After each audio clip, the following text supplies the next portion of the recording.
ಈ ಕಾರ್ಯಕ್ರಮದ ಪ್ರಾಯೋಜಕರು ಯುವಂ ಯುಗಂ ಕನ್ನಡ ಮಾಸಿಕ ಪತ್ರಿಕೆ. ನಮಸ್ಕಾರ ವೀಕ್ಷಕರೇ, ಶ್ರೀಗರಿ ವಾರ್ತೆಗರಿಗೆ ಸ್ವಾಗತ. ನಾನು ನಿಮ್ಮ ಗ್ರಹೇಶ್ವರ ಗಾರ್ಡಿಗೇಂದ್ರ. ಮೈಸೂರು ಜನವರಿ 3, 2025 ಭಾರತೀಯ ಭಾಷಾ ಸಂಸ್ಥಾನದ ಪ್ರಿವ್ಯೂ ಥಿಯೇಟರ್ನಲ್ಲಿ ಪತ್ರಿಕಾಗೋಷ್ಠಿಯನ್ನು ನಡೆಸಲಾಯಿತು. मैं आप सभी का हार्दिक अभिनंदन करता हूं। इससे पहले कि हम चर्चा करें कल के सम्मेलन के बारे में, आइए मैं आपका परिचय करा दूं अपने आप से और अपने साथ बैठे हुए अपने अधिकारियों से। मैं राजेश श्रीवास्तव, संयुक्त निदेशक राजभाषा गृह मंत्रालय से। मेरे बाईं ओर बैठे हैं प्रोफेसर शैलेंद्र मोहन जी, निदेशक भारतीय भाषा संस्थान। उनके बराबर बैठे हैं हमारे राजभाषा विभाग के उप सचिव श्री अनिल कुमार जी, और मेरी दाहिनी ओर बैठे हैं श्री अनिर्बान विश्वास जी, उप निदेशक क्षेत्रीय कार्यान्वयन कार्यालय बेंगलुरु। जैसा कि आप लोग जानते ही हैं, संघ की राजभाषा हिंदी और लिपि देवनागरी है।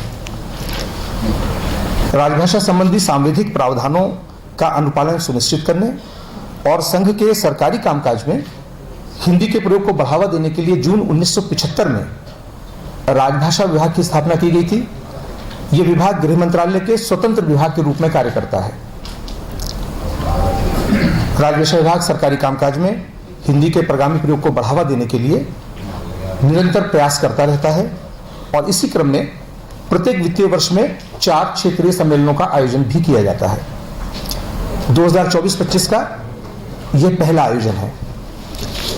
दक्षिण और दक्षिण पश्चिम क्षेत्र के क्षेत्रीय राजभाषा सम्मेलन का आयोजन 4 जनवरी यानी कल Karnataka state open university Mysore में आयोजित किया गया है। मैं आपको बताना चाहूँगा कि हिंदी के प्रयोग के आधार पर हमने देश को 3 श्रेणियों में बांटा है, क, ख और ग। इन क्षेत्रों में संघ की राजभाषा नीति के कार्यान्वयन और राजभाषा के रूप में हिंदी के इस प्रचार प्रसार को करने के लिए देश भर में नगर राजभाषा कार्यान्वयन समितियां गठित हैं, और इसके अलावा हमारे विभाग के 8 क्षेत्रीय कार्यान्वयन कार्यालय भी काम कर रहे हैं। जहां तक दक्षिण क्षेत्र की बात है, दक्षिण क्षेत्र में आंध्र प्रदेश और कर्नाटक राज्य आते हैं, और दक्षिण क्षेत्र में दक्षिण पश्चिम क्षेत्र में केरल, तमिलनाडु, पुदुचेरी और लक्षद्वीप शामिल है, तेलंगाना भी। कल का सम्मेलन दक्षिण और दक्षिण पश्चिम क्षेत्रों का संयुक्त राजभाषा सम्मेलन होगा, जिसकी अध्यक्षता माननीय गृह राज्य मंत्री श्री नित्यानंद राय जी करेंगे। इस समारोह के मुख्य अतिथि होंगे केरल के पूर्व राज्यपाल श्री आरिफ मोहम्मद खान साहब, जिन्होंने हाल ही में बिहार के राज्यपाल का पदभार संभाला है। इस अवसर पर मैसूर के वाडियार के सांसद सदस्य श्री यदुवीर कृष्णदत्त चामराजा भी उपस्थित रहेंगे। मंचासीन अतिथियों के करकमलों से दक्षिण और दक्षिण पश्चिम क्षेत्र के विभिन्न बैंकों, उपक्रमों और केंद्रीय कार्यालयों के राजभाषा कार्यान्वयन में उत्कृष्ट कार्य करने वाले बहुत सारे कार्यालयों को पुरस्कृत किया जाएगा। साथ ही नगर राजभाषा कार्यान्वयन समितियों को, जिसे कि हम नराकास बोलते हैं संक्षेप में, नराकास राजभाषा सम्मान भी दिया जाएगा। कार्यक्रम में राजभाषा विभाग की सचिव, संयुक्त सचिव समेत केंद्र सरकार के कार्यालयों, बैंकों और उपक्रमों से बड़ी संख्या में वरिष्ठ अधिकारी भी मौजूद रहेंगे। समारोह में मंचासीन अतिथियों के करकमलों से विभिन्न श्रेणियों के अंतर्गत इन दोनों क्षेत्रों यानी दक्षिण क्षेत्र और दक्षिण पश्चिम क्षेत्र, इनके कार्यालयों को पुरस्कार दिए जाएंगे। कल दिए जाने वाले पुरस्कारों की कुल संख्या 32 यानी 32 है। इन पुरस्कारों का चयन हमारे विभाग द्वारा सूचना प्रबंधन प्रणाली के जरिए प्राप्त तिमाही प्रगति रिपोर्ट के आधार पर किया जाता है। कल जिन पुरस्कार विजेताओं को ये पुरस्कार दिए जाएंगे, उन्हें पुरस्कार स्वरूप प्रमाण पत्र और राजभाषा शील्ड प्रदान की जाएगी। आप सभी से अनुरोध करता हूं कि आप कल के कार्यक्रम में बड़ी संख्या में उपस्थित हों और इस कार्यक्रम का अधिक से अधिक प्रचार प्रसार कर संवैधानिक दायित्वों का निर्वहन करने में हम हमारा सहयोग करें। बहुत बहुत धन्यवाद। प्रदर्शन कल शील्ड प्रमाण पत्र कल दिए जाएंगे, 32 शील्ड और प्रमाण पत्र दिए जाते हैं।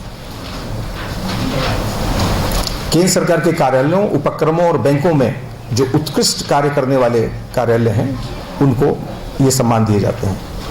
2 मैगजीन्स का कॉफ़ी संवाद आपके कॉफ़ी बोर्ड के तरफ से उसका विमोचन की जाएगी और दूसरी में आपको KIOCL के तरफ से उनकी जो हाउस मैगजीन्स है वो किया जाएगी। हमारे क्षेत्र में हिंदी के प्रसार जो विभिन्न केंद्रीय संस्थान है राजभाषा के अधिनियम को पूरी तरह से कार्यान्वयन करते हैं और आशा है कि कुछ दिनों में एक पुस्तिका का भी विमोचन किया जाएगा जिसमें कि इन क्षेत्रों में कार्य करने वाले जो पदाधिकारीगण हैं उनके द्वारा रचित किताबों का विमोचन भी कुछ दिनों में हम कर सकते हैं आगे।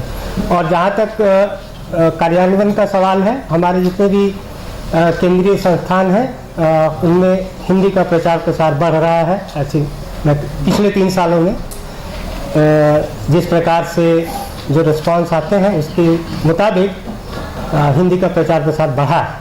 कंठस्थ नाम से एक सॉफ्टवेयर डेवलप किया है, तो अब वो भारतीय भाषाओं के लिए भी उपलब्ध रहेगा। बहुत जल्दी उस पर काम कर रहा है। भारतीय भाषा अनुभाग नाम से एक हमारा प्रोजेक्ट है जिस पर हम काम कर रहे हैं। उसमें विभिन्न भारतीय भाषाओं को, सॉफ्टवेयर का नाम क्या है? कंठस्थ संस्कृत का नाम है, इसका मतलब होता है याद कर लेना, मेमोराइज।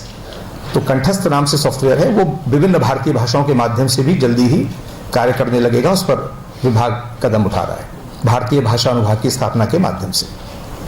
ಮತ್ತೆ ಮುಂದಿನ ವಾರ್ತೆಗರಿಯಲ್ಲಿ ಭೇಟಿಯಾಗೋಣ। ಶ್ರೀಗರಿ ನಿಮ್ಮ ಮನದಾಳದ ಗರಿ, ನಮಸ್ಕಾರ। ಶ್ರೀಗರಿ ನಿಮ್ಮ ಮನದಾಳದ ಗರಿ, ಶ್ರೀಗರಿ ನಿಮ್ಮ ಭಾವನೆಗಳ ಗರಿ, ಶ್ರೀಗರಿ ನಾಡಿನ ಹೆಮ್ಮೆಯ ಗರಿ। ಮನೆ ಮನಗಳ ಗರಿದು ಶ್ರೀಗರಿ, ತನು ಮನ ಧನಗಳ ಗರಿದು ಶ್ರೀಗರಿ, ವಿಶ್ವದ ದೇಶದ ನಾಡಿನ ಗರಿದು ಶ್ರೀಗರಿ, ಶ್ರೀಗರಿ ಶ್ರೀಗರಿ ಶ್ರೀಗರಿ ಶ್ರೀಗರಿ ಶ್ರೀಗರಿ ನಿಮ್ಮ ಮನದಾಳದ ಗರಿ।